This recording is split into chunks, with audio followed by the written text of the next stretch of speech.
The flight of refugees is not a new problem. It has been with us for a long, long time. And we can go back several centuries to see people fleeing from primitive wars, from economic crises. In fact, without exaggeration, it could be argued that the entire history of the world is a history of migration, seeking refuge, exiles in virtually every corner of the world. After the Second World War, there was a huge wave of refugees fleeing the victors, having once fled those who had now been defeated. It's worth remembering that of all the Jews who tried to leave Germany and seek refuge in the United States and Britain, not many were admitted. Many were turned back. Some went back to Germany. Others sought refuge in what was then an imaginary space in their minds in Palestine, but many died in the camps because they were not given refuge. A story often forgotten. And if you look at the newspapers, France, Britain, in the United States, there was a big demand by the right to stop Jewish refugees pouring in. We are threatened by a flood of Jewish refugees, wrote many newspapers. After the defeat of Hitler, it was refugees going the other way, newly captured territories by the Russian Red Army in Czechoslovakia, in Poland, new conquests.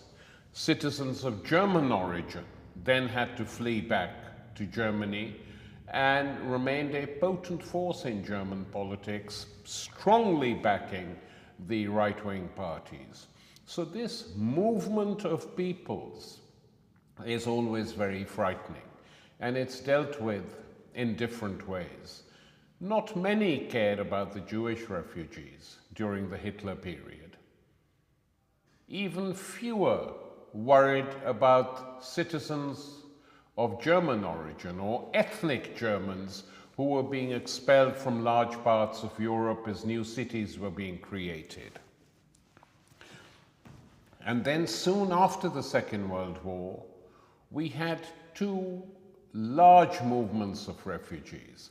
When India was divided and two countries were carved out, India and Pakistan, there was a bloodbath. Millions of refugees fled from one country to the other. Since the new country, Pakistan, was going to be based largely on Muslims, it was a Muslim state, the effect was to drive out, consciously or unconsciously, all the Hindus and Sikhs who lived in what was then Pakistan, and many Muslims were hounded out of what was to become India. The figures are still not known, but the estimates are that at least 1 million people died in this movement of peoples. And because they came from poor families, they were peasants, mainly, fleeing from one village to another. Their graves are unmarked. Some bodies were burned, mass graves were created. Not a single monument in the Indian subcontinent marks the death of those who died to see India partitioned. Following that, which happened in 1947, we had the birth of Israel and the expulsion by the new Israeli government, the hardcore Zionists who created Israel, could only create it by expelling 700,000 Palestinians from their land. Evidence newly released over the last decade shows that Palestinian women were raped by Jewish soldiers, children suffered, and the Jews had no compunction whatsoever in driving the Palestinians out because, as many of their leaders said, it's the only way to create an Israeli state. Lots of atrocities were committed. And in fact, the creation of UNRWA, the United Nations body responsible for refugees, was decided on after the Palestinian expulsion. The latest official figures of Palestinian refugees are at about 6 million. Many of these have, of course, found more new homes or traveled abroad, but still, their number in their millions, and many still live in camps. On a recent trip to Australia, a continent with huge tracts of land where nobody lives, or very few people live, and which could easily accommodate more refugees, the Australian government, still a white Australian government by and large in terms of the way it thinks, has kept refugees in camps on neighboring islands which are, technically speaking, not part of Australia, but effectively are Australian extensions. Here, refugees are let in, kept in camps, privatized security groups supposedly take charge of them. Many of these people in these camps are former policemen or former military people, and the reports coming out of these islands is deeply shocking. Much worse, by the way, than anything in Europe, because what whistleblowers have reported is that the refugees are treated like terrorists, that many of them are tortured, that waterboarding is common, that there have been several cases of refugee women, young women being raped by those meant to look after them, and slowly a big crisis is building up on this issue. And interestingly enough, neither the ruling Conservative Party, the Liberal Party, nor the opposition party, the Labour Party, are taking this issue up in the way in which they should. They're trying to ignore it. It's the whistleblowers who are being attacked, and some decent newspapers are reporting these events. There's recently been a hue and cry on television, but effectively, nothing much is being done. So it's important to contextualize why refuge is sought, why people flee. And the two reasons have by and large been the same. There's economic migration from famines. One can go back to the huge migration of Irish people to the United States after the potato famine. One can still look at the migrations going on from Ireland, from Portugal, from Spain partially, from Italy, to escape the crisis-ridden countries and seek refuge either in Europe or, in the case of the Portuguese, elsewhere in the world, Angola, Brazil. The Irish come to Britain, they go to the United States, they go to Australia, they go to Canada. And in each and every case, some of the finest young people are fleeing to seek refuge. And it's important to contextualize this fact. Prior to the current upheavals that we have been watching, the early years of this century and the last years of the last century saw huge crises in Africa. We saw the massacres in Rwanda, where the victimized Tutsis came and united with a neighboring regime and expelled 1 million Hutus from that country. They sought refuge. Prior to that, we had seen the civil wars in Yugoslavia, where lots of Kosovars, lots of Bosnians, lots of Serbs, some Croatians became refugees. The largest number of refugees created by that war were Serbian, something it is not fashionable to acknowledge. And most of them were fortunately given refuge in Serbia. which was the dominant state of the former Yugoslavia. But that is when the question of refugees began to be discussed again.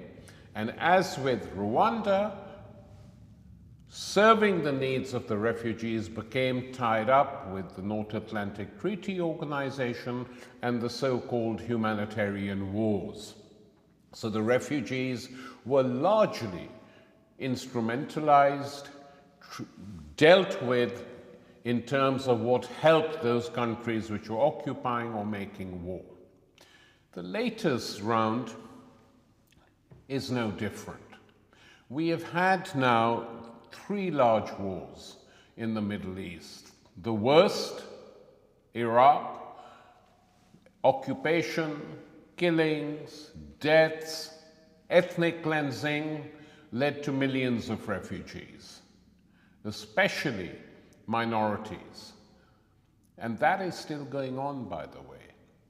This was followed by Libya, and the latest, of course, is Syria, and no doubt there are refugees coming out of the Yemen, where the Saudi Arabians, backed by the Washington, are waging their own particular war. So it's no huge mystery as to why these wars are taking place and what is causing the flight of refugees.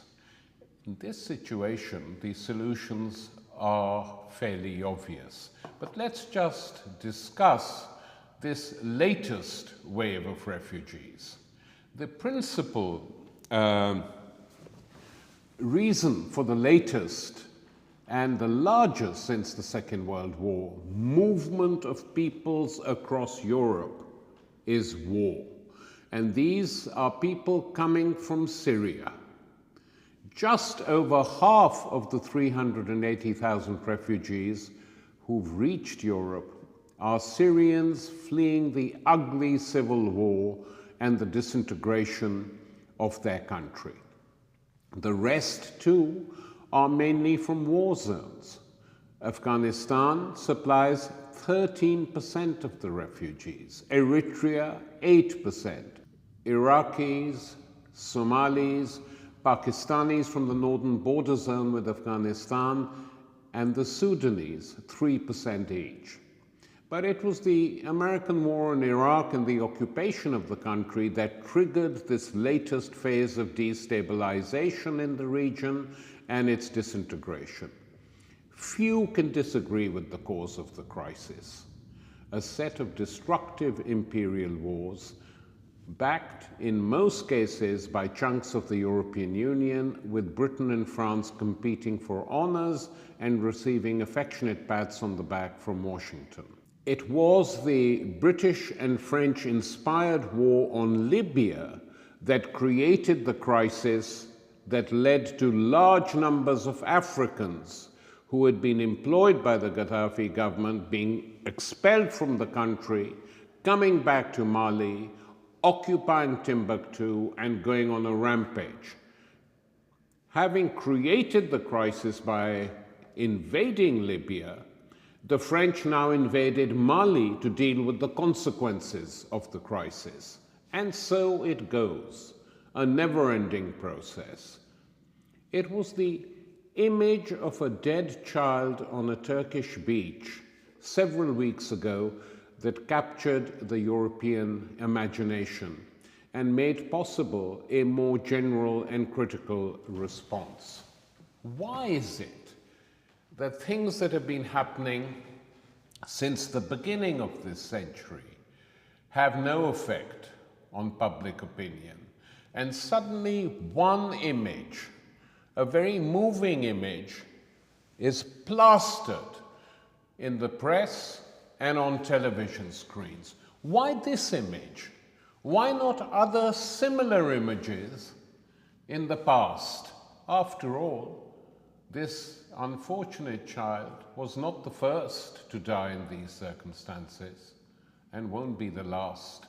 But it happens like this in the world in which we live, that one image is taken up and hurts people. There's a lot of empathy and something needs to be done. In my opinion, I think it went out of control, that the image was seen, shown, and great anger in many parts of the world that this was going on and something had to be done. Normally, these images are not boosted or seen, or if they are, they don't have an effect. So it's the combination of the coverage this was given and possibly, perhaps, a feeling that this movement of peoples from Syria to Europe was something that the West had responsibility for. I don't know. It's not easy to say, but it's a combination of a few things that was triggered by the image of the child, which got people worked up. And suddenly there was a hue and cry of, we have to take some refugees in. And then the Europeans and the Americans boasted how generous we are, how good we are. Look, we're taking in so many thousands. The Americans didn't take in many. Not that it's easy to do so, because many refugees would find it difficult to cross the Atlantic, 3,000 miles of water, not easy to cross, and planes don't take you to the US from Syria or anywhere else. So Europe, the close allies of the United States, were the countries where refugees fled. And here, a quota system was worked out. The Germans tried to get all the European countries to accept a certain amount. Some resisted. Britain shamefully took very few. The Germans, for a while, opened their frontiers and took in tens of thousands of refugees, and then stopped because the flow showed no signs of abating. And then we saw the unpleasant faces in Europe. We saw refugees held in camps in Hungary. We saw the Hungarian guards throwing food at them, like as if they were playing ball, and treating them like animals. It's like you throw food in zoos.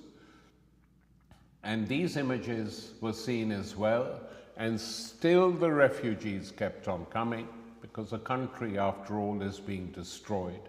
Syria will never be the same again. It'll be divided, and people were fleeing. And in many cases, these were middle-class people, doctors, lawyers, teachers, people absolutely necessary for strengthening the social infrastructure of a country and keeping it going. So will any of these Syrian refugees go back? There are still many, many Bosnian friends who came here during the civil war who have not gone back. Why? Simple reasons. That torture, punishment, inability to live because of the war situation then transforms itself into economic needs. And effectively, people who've got jobs, have managed to work, feel, why should we go back? We'll probably never get anything as good as this where we came from, because the situation is still a mess. So it's a very long-term process, and it's not going to go away. And the West shows no signs of stopping its wars and rebuilding these countries. And when it rebuilds them, it often brings in its own firms, their own workers, to help make money for corporations abroad. Something that Naomi Klein has analyzed very well in her many writings, disaster capitalism. So where are we now? 15 years ago, before this crisis, we experienced a similar narrative. At that time, it was the unique, epic photography of the Brazilian maestro Sebastião Salgado that stirred the conscience of the many continents. This was followed by a remarkable, if tragically underrated, essay by Jeremy Harding, published in the London Review of Books. It was essentially a searing set of eyewitness accounts of what was taking place. Later published as a book, The Uninvited, Harding described the desperation of the refugees, the economic migrants in this case, trying to breach the walls of Fortress Europe from the Adriatic and the Mediterranean. Albanians struggling on motorized rubber dinghies, North and West Africans held captive in the primitive camp prisons of Ceuta. The most haunting and horrifying and moving images in the book were that of kids from Guinea clinging to the undercarriage of a jumbo jet and rapidly freezing to death.